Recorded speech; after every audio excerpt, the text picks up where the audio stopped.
अस्सलाम वालेकुम गाइस, क्या हाल हैं आपके। आई होप आप सब ठीक होंगे। और आज हम हिस्ट्री ऑफ यूएसए का टॉपिक एक डिस्कस करेंगे and that topic is era of Andrew Jackson. ये एंड्रयू जैक्सन का ईरा बहुत इम्पोर्टेंट है और इसके ऊपर क्वेश्चन आ चुका है कुछ इस तरीके से कि era of Andrew Jackson was the era of common man. तो एक कॉमन मैन का ईरा कैसे प्रूव करेंगे हम इस आंसर के अंदर, तो उसके ऊपर उसने कहा है कि कमेंट करें आप। तो हम बेसिकली इसके अंदर है भी यही चीज़, इसी पर्सपेक्टिव से सवाल आता है और आया भी है। तो किस तरीके से कि कॉमन मैन का ईरा था इसका, और इसने कॉमन मैन के लिए ऐसा क्या कर दिया जिसकी वजह से इसके ईरा को जाना ही ईरा ऑफ कॉमन मैन के नाम से जाता है। तो एक टाइटल दे दिया गया इसके टाइम को कि ईरा ऑफ कॉमन मैन। तो एमसीक्यूज़ में अगर पूछ लिया जाए कि ईरा ऑफ कॉमन मैन किसके ईरा को कहा जाता है, तो यू मस्ट नो कि era of common man Andrew Jackson की ईरा को कहा जाता है। सबसे पहले हम इसका इंट्रोडक्शन देख लेते हैं कि ये कॉमन मैन था बेसिकली, खुद एक गरीब बाप का बेटा था और इसके पास जो है वो पैसे नहीं थे कि ये डायरेक्ट अपने पैसे के ज़ोर पे पॉलिटिक्स में आता। तो इसने क्या किया कि सन ऑफ सेडल, उससे पहले ये कि क्योंकि ये खुद एक कॉमन मैन था, एक गरीब था, जिसकी वजह से फिर इसने गरीब की वो जो फीलिंग्स थी इसको थी। तो इस बीइंग अ कॉमन मैन इसने फिर अपने जब प्रेसिडेंसी इसको मिली तो प्रेसिडेंसी के अंदर कॉमन मैन के लिए जो है वो काम किए, जिसकी वजह से इसको इसके ईरा को ईरा ऑफ कॉमन मैन कहा जाता है। अब ये सन ऑफ सेडल मेकर था। सेडल आपको पता क्या होती है, वो घोड़े के ऊपर जो काठी रखते हैं उसको बोलते हैं। और ये ऑर्फन हो गया, मतलब इसके फादर की डेथ होगी 14 ईयर्स के अंदर। जब ये 14 साल का था तो ये मतलब यतीम हो गया।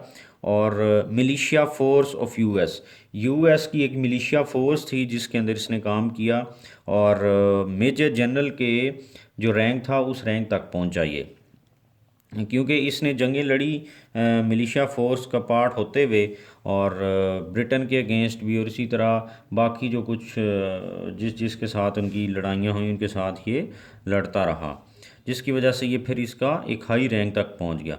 इसके अलावा इसने ही आल्सो सर्व्ड एज जज on Tennessee supreme court. Supreme court के अंदर टेनेसी जो उनकी स्टेट है उसके अंदर ये जज भी, एज अ जज इसने सर्व किया, और इसके साथ साथ ये एक दफ़ा सेनेटर भी इलेक्ट हुआ, लेकिन वहाँ से इसने रिज़ाइन कर दिया और फाइनली फिर ये एंड्रयू जैक्सन जो था ये प्रेसिडेंट इलेक्ट होकर आ गया, और फिर इसने वो सारी पावर यूज़ की और कॉमन मैन के लिए काम किया। तो इसका जो ईरा था वो 1829 से 1829 से 1838 तक है। ये ईरा है एंड्रयू जैक्सन का 1838 तक। तो ये इस टाइम के अंदर इसने जो है वो अपनी प्रेसिडेंसी इंजॉय की और काम किया। अब जैक्सोनियन प्रेसिडेंसी के कुछ फीचर्स हैं, हम वो देख लेते हैं कि किस तरीके से इसने कॉमन मैन के लिए काम किया और अपनी प्रेसिडेंसी के अंदर इसने क्या क्या किया। अब नंबर वन, क्योंकि हम कॉमन मैन के पर्सपेक्टिव से देखेंगे तो हम वही चीज़ें डिस्कस करेंगे। Politics of common man. अच्छा, इसके इरा से पहले क्या था कि एक इलेक्शन टैक्स जो था वो इम्पोज किया हुआ था अमेरिका के अंदर, जिसको बोलते थे पोल टैक्स। अब पोल टैक्स हर कोई नहीं पे कर पाता था, और वही लोग पे करते थे जो कि एलीट क्लास से बिलोंग करते थे, क्योंकि उनके पास पैसे थे। अब जब इलेक्शन टैक्स वो पे करते थे तो इस वजह से वोटिंग राइट भी सिर्फ उन्हीं को था। तो जब ये आया तो इसने वो पोल टैक्स रिमूव कर दिया। जब पोल टैक्स रिमूव किया तो फिर तो सारे इक्वल हो गए ना, ना कोई एलीट रहा और ना कॉमन मैन, तो सारे के सारे इक्वल हो गए आइन की नज़र में और इलेक्शन के लिए। तो इस वजह से फिर जो इसने जब ये रिमूव किया तो उससे क्या हुआ कि टर्न आउट जो था, हर बंदा जो है वो उसमें वोटिंग राइट उसको मिल गया। तो टर्न आउट जो था वो 37% से बढ़कर वो 57% पे चला गया। तो इतना ज़्यादा चेंज आ गया सिर्फ वो पोल टैक्स। तो इससे क्या हुआ, क्योंकि कॉमन मैन ने फिर वोट किया प्रेसिडेंट को इलेक्ट करने के लिए, तो ये इसका एक सबसे पहला स्टेप था जिसमें इसने क्या किया कि कॉमन मैन को पॉलिटिकल जो प्रोसेस था मुल्क का या पॉलिटिक्स के अंदर इन्वॉल्व कर दिया। Number two, national campaigning. अब ये इसका आफ्टर इफेक्ट था कि जब पहले पोल टैक्स था, सिर्फ एलीट क्लास जो थी वो वोट करती थी, तो अब जब वो ख़त्म हो गया और common man got right to cast a vote, तो उससे क्या हुआ कि हर बंदे को राइट जब मिला ना, तो फिर कैंपेनिंग जो थी वो नेशनल लेवल पे चली गई। सिर्फ सिर्फ उस जगहों पर पहले तो देखे ना जहाँ पर एलीट क्लास थी, तो वो वोट करते थे, तो लोग कैंपेन भी वहीं पर करते थे। अब जब हर एक को वोटिंग राइट मिला, तो कैंपेन जो थी वो पूरे मुल्क के अंदर फैल गई, क्योंकि हर बंदे को वोटिंग राइट मिल गया। तो नेशनल लेवल कैंपेनिंग फिर शुरू हो गई। नंबर थ्री, तो इससे क्या हुआ, जब नेशनल लेवल कैंपेनिंग हुई, तो उससे पहले क्या होता था कि एलीट क्लास जब वोट करती थी, सिर्फ उनके पास वोटिंग राइट था, तो जो मुंतखब होकर इलेक्ट होकर आते थे वो उन्हीं के राइट्स की प्रोटेक्शन करते थे, उन्हीं की बातों को पूरा करते थे। अब जब कॉमन मैन को मिला, तो हर एक की राइट्स की प्रोटेक्शन होना शुरू होगी, और हर एक को मतलब पब्लिक सर्विस डिलीवरी सिर्फ एलीट क्लास तक नहीं महदूद रही, सारों को होना शुरू होगी फिर। Number three, rise of political parties.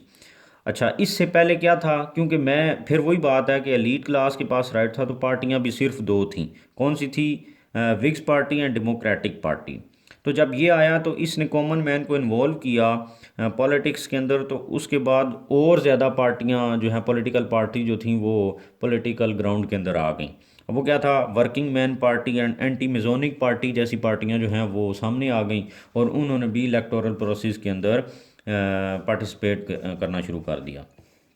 Number four, kitchen cabinet. इसने काम ये किया कि किचन कैबिनेट का कॉन्सेप्ट मतलब किसी हद तक दिया।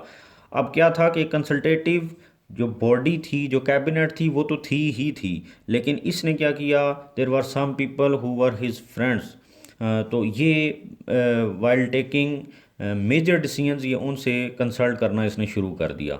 तो जिसकी वजह से एक किचन कैबिनेट इसने बना ली, कुछ चार पांच इसके दोस्त थे जिनके साथ ये डिसीजन मेकिंग के दौरान कंसल्ट करता था।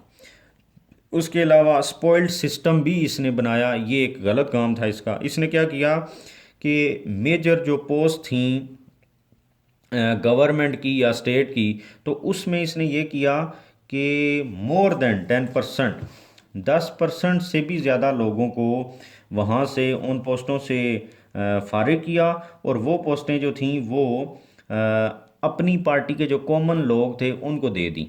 तो ये गलत चीज़ थी कि आप किस तरीके से किसी को उसकी पोजीशन से जो उसके पास है वहाँ पर उतार के आप अपनी पार्टी के कॉमन लोगों को दे रहे हैं, तो ये गलत चीज़ थी। इसके बाद इंडियन रिमूवल एक्ट पास किया, ये भी एक गलत काम था। और वो किस तरीके से था, क्योंकि जो मैंने पहले लेक्चर से ही आपको बताया कि अमेरिका के अंदर जितने भी लोग थे वो सारे माइग्रेट होके आए हुए थे वेस्टर्न यूरोप से। तो वहाँ के जो रहने वाले पहले के नेटिव्स लोग थे वो तो रेड इंडियंस और बाकी थे। तो अब क्या हुआ, ये लोग नहीं चाहते थे कि रेड इंडियंस भी वहाँ पर रहें और हमारे मुकाबले में आ जाएं, क्योंकि वो तो गरीब थे, वो जंगली लोग थे, उनको पता नहीं था इतना। तो अब इन्होंने क्या कहा, only good Indians are dead Indians. तो गुड इंडियन वो हैं जो मर गए हैं, तो मतलब ये हमारे काम के नहीं हैं। तो इसने इंडियन रिमूवल एक्ट पास किया, जिसके ज़रिए रेड इंडियंस जो थे एलीट, क्योंकि वो इनको नहीं चाहते थे कि ये लोग यहाँ पर रहें, तो इसने इन सारों को ट्रेल ऑफ टीयर्स उसको कहा जाता है, जहाँ से गुजार कर लेकर गए, और उस ट्रेल से तकरीबन 4,000 लोग जो हैं वो मर गए, और इनको जाकर ओक्लाहोमा के अंदर फेंका। तो ये बेसिकली क्या था, इंडियंस को रिमूव करने के लिए ये सब काम किया। फिर रीचार्टरिंग ऑफ बैंक्स, ये कॉमन बंदे के लिए काम था कि रीचार्टरिंग ऑफ बैंक इसने किया। और इसने क्या किया कि small and medium size enterprises जो होती हैं, इसके अलावा जो पुअर लोग थे, जो छोटा कारोबार करते थे, उनको जो है इसने लोन्स प्रोवाइड करना शुरू कर दिए, कॉमन मैन को लोन्स प्रोवाइड किए बैंक्स के ज़रिए, जिसकी वजह से जो इसका फाइनेंशियल सेक्रेटरी था वो रिज़ाइन कर गया, क्योंकि इसने इकॉनमी के अंदर कुछ ऐसी चीज़ें चेंज की। स्टेट बैंक को इसने कहा कि state bank has failed to protect the rights of common person, तो जिसकी वजह से फाइनेंशियल सेक्रेटरी इसका जो है वो रिज़ाइन करके चला गया। इसके अलावा वीटो प्रेसिडेंट भी से कहा जाता है, ये भी एक एमसीक्यूज़ है कि अगर आपसे ये भी पूछ लिया जाए which American president is known as veto president, तो ही इज़ एंड्रयू जैक्सन। अब ये वो बंदा था जिसने तमाम प्रेसिडेंट से ज़्यादा अपनी वीटो पावर को यूज़ किया, और क्योंकि ये जानता था अपनी पावर को, तो जिसकी वजह से इसने veto power maximum times use की। जब भी कोई कांग्रेस का डिसीजन आया और इसको वो एक्सेप्ट नहीं था तो इसने उसको वीटो कर दिया।